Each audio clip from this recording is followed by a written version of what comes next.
Nubs, the true story of a mutt, a marine, and a miracle, by Major Brian Dennis, Kirby Larson, and Mary Nethery. Outside a border fort in the desert of western Iraq, a small thin dog watched and waited. His ears had been cut off to make him a dog of war. He had no name and no person to call his own. Despite his size, he was the leader of his pack, a group of wild dogs that survived by eating desert mice and rats and scraps from the Iraqi soldiers stationed at the fort. As the dogs scanned the desert for a possible meal, the stillness of the fall morning was broken by the roar of engines, rumbling closer and closer. He hunkered down in the sand. 3 military Humvees carrying Major Brian Dennis and his 10 Marines lumbered to a stop. They were part of Border Transition Team 352, there to help train the Iraqi soldiers. The other pack dogs raced to greet the men. But the dog without ears cautiously approached Brian, who knelt down on one knee to meet him.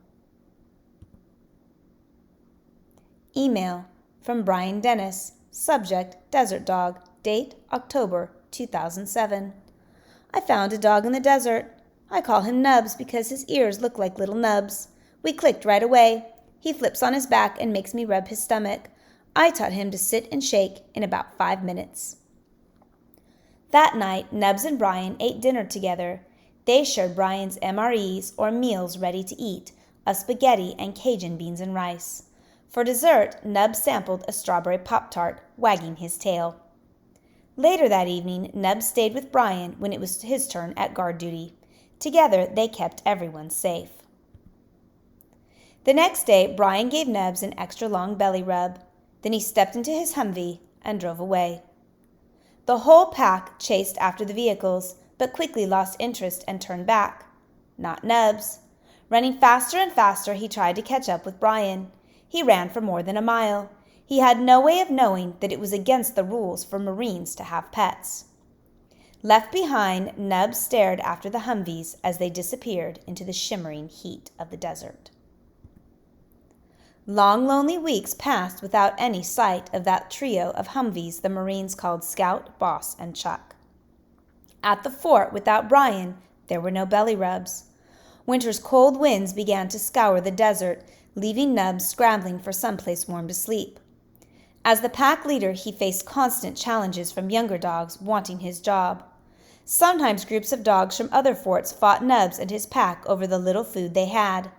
Nubs lived his rough, harsh life, waiting for each time Boss carried Brian back to him. Email from Brian Dennis. On our last trip north, I was expecting to see Nubs again. I didn't.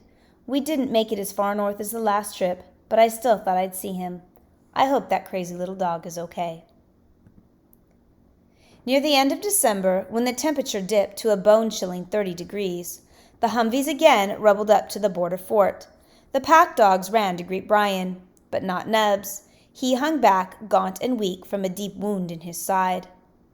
Shivering from pain, Nubs allowed Brian and the team medic to clean the wound and apply antiseptic ointment from the men's first aid kits.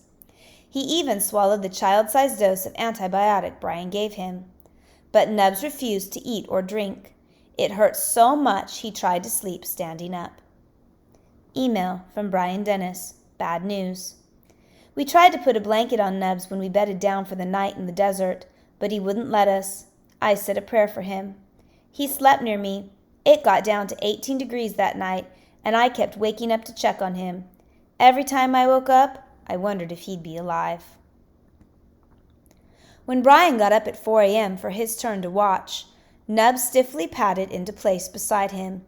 Head and tail drooping, he faithfully made the rounds with Brian. The next day, Nubs watched as Brian and his team prepared to leave. He touched his nose to Brian's face as Brian bent down to pet him goodbye. He felt Brian's head on his and heard him whisper, "Hey, buddy, you need to eat. You need to get better." Then Brian climbed into Boss, and the 3 Humvees pulled away. Determined not to be left behind again, Nubs chased after Brian. He couldn't keep up. Alone, he returned to the fort. 2 long weeks later, Scout Boss and Chuck thundered up to Nubs Fort again. This time, Nubs was there to greet them, tail wagging, but still moving slowly. For a few peaceful days, Nubs stuck close to his human pack. Brian took special care of him, doctoring his wounds every morning.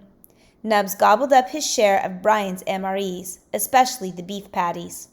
They wrestled and played, gimme 5. Brian rubbed Nubs' belly every time he asked. If Brian stopped too soon, Nubs pawed him and made him rub some more. Each night after the sun set over the desert, Nubs and Brian did their job together. Under an ice-black sky of 1,000 stars, they kept watch over everyone. All too soon, it was time for Brian to leave again. Nubs followed close on his heels. Brian tightened his winter scarf, a keffiyeh, around his neck, and then climbed inside the Humvee.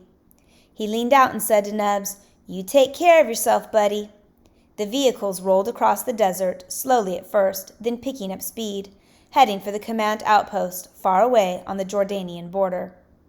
Nubs cried as he chased them across the cold, coarse sand. Because of his wound, he could not keep up. He dropped to the ground, exhausted and completely alone. When Nubs sat up, Scout Boss and Chuck were out of sight. He struggled to his feet and began walking. Nubs trekked mile after treacherous mile across the desert, shivering through frozen days and nights. There was little to eat and even less to drink.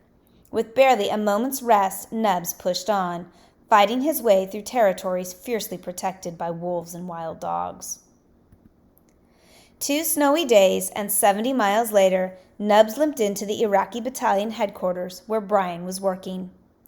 A team member ran inside, shouting to Brian, "You're not going to believe who's here!" When Nubs saw Brian, he ran with his tongue out and tail wagging right into his arms. "What are you doing here?" Brian said, as he held Nubs close and rubbed him all over. Nubs finally felt warm again. He pressed his wet nose against Brian's cheek. Nubs watched Brian climb into Boss, ordering his team back to the command outpost half a mile away. "I know we're not supposed to have dogs at the outpost," Brian said to his men, "but if he follows us, what can we do?" When the Humvees began to roll, Nubs trotted right behind them until they reached the command outpost. Starving and exhausted from his ordeal, Nubs wolfed down pancakes, eggs, and sausages the Marines brought him. He made doggy angels rolling over and over in the freshly fallen snow. A few days later, he found a brand new doghouse built just for him.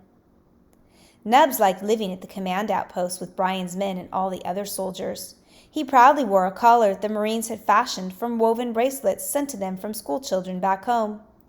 He cheered up his new friends, collecting belly rubs and making them laugh. And even though he had his own doghouse, most nights Nubs curled up in the barracks with Brian and his team. But everything was about to change. Email from Brian Dennis. This all came to a crashing halt when 2 soldiers who were not a part of our team reported us. We were given 4 days to get rid of the dog or else. That night, I sat down and talked to my Marines. We knew that if we took Nubs to the fort, he would come back to us. This made the decision simple. Nubs was going to America. This dog, who had been through a lifetime of fighting war and abuse, was going to have a nice sunny life and never be cold again. Nubs sat close by as Brian emailed his family and friends back home. Then he supervised the men as they put up flyers to raise the money needed for his journey. Save Nubs Fund. We are trying to evacuate Nubs to the States via Jordan. It is going to cost upwards of $2,000 to do this. If you want to help save Nubs, bring a small cash donation by the BTT 352 COC. Any bit will help, and we will be much appreciated. You can even come visit him in San Diego when we get him there. This dog found us after walking nearly 70 miles in the desert, and we are going to help him. He is an awesome dog. Nubs was the first to hear the good news. Family and friends wanted to help. Nubs posed for his passport photo. He took 3 baths in 3 days to get ready for his trip. That was tiring. United States Marine Corps Border Transition Team 352, Marine Expeditionary Force. From Border Transition Team 352 team leader to Jordanian border authorities. Subject: passport travel documentation in the case of Nubs Dennis, a privately owned dog belonging to a U.S. citizen. This paperwork constitutes the passport and travel documentation for one privately owned dog named Nubs Dennis. He is 2 years old and weighs 14 kilograms. Below is his picture. His U.S. identification is 3236371. His final destination will be San Diego, California, United States of America. On the last day, Brian packed Nubs' brown blanket and his favorite superhero toy. Brian made a leash for him out of rope. Nubs didn't play with anyone as he usually did. Instead, he sat quietly in a corner. When it was time to go, Brian scooped him up and put him in Boss. Together they drove to No Man's Land, the zone between Iraq and Jordan. There they met the brother of Brian's interpreter, who had agreed to help get Nubs from Jordan to the States. He was escorted by a Jordanian official. Nubs rested in Brian's arms as he was carried to a Land Rover. He felt Brian's breath tickle his ear. "Be good, buddy. Don't cause any trouble. These guys will take good care of you. I'll see you in a couple of months. I promise." Nubs sat at the border checkpoint for hours as officials pored over his paperwork, making sure everything was in order. Finally, Nubs arrived in Amman, Jordan. The king of Jordan's veterinarian gave him his first checkup and shots. He stayed at the vet's kennels while his travel was being arranged. Email. I had my interpreter call his brother every 30 minutes. I wanted to know when Nubs was headed out on the highway to Amman. I was sending him off with strangers. I was worried I'd never see him again. 2 weeks later, Nubs flew the 10-hour flight from Amman to Chicago. Friends of Brian's picked him up at the airport. Nubs ate steak and strawberry Pop-Tarts for dinner. A few days later, Nubs flew out of Chicago on the last leg of his long journey. When Nubs stepped off the plane in San Diego, he was greeted with banners and all kinds of cameras. He patiently posed for the paparazzi, but was glad to leave the airport crowd with Brian's friends, Eric and Chrissy. Nubs slept in a comfy new dog bed, tried all kinds of tasty food, and went for walks on the dog park. But someone was missing. Email. Well, it's official. Nubs is in San Diego living the good life like a little rock star. I can't wait to get home and take him to the beach. On March 23, 2008, Eric and Chrissy drove Nubs to Camp Pendleton. The paparazzi were there again. Nubs waited and waited. When he finally saw Brian, Nubs leaped into his arms and covered him with kisses. Today, Nubs and Brian lead a busy life. They play at the dog beach and cruise around in Brian's truck. Sometimes they go running or hike in Mission Trails Regional Park. Nubs romps with his friends Bogey and Kublai. Nubs even goes to school. His trainer Graham gives him straight A's. This small dog has done amazing things in his short life. He chose to travel 70 miles alone across a desert to be with Brian. It was a miracle he survived.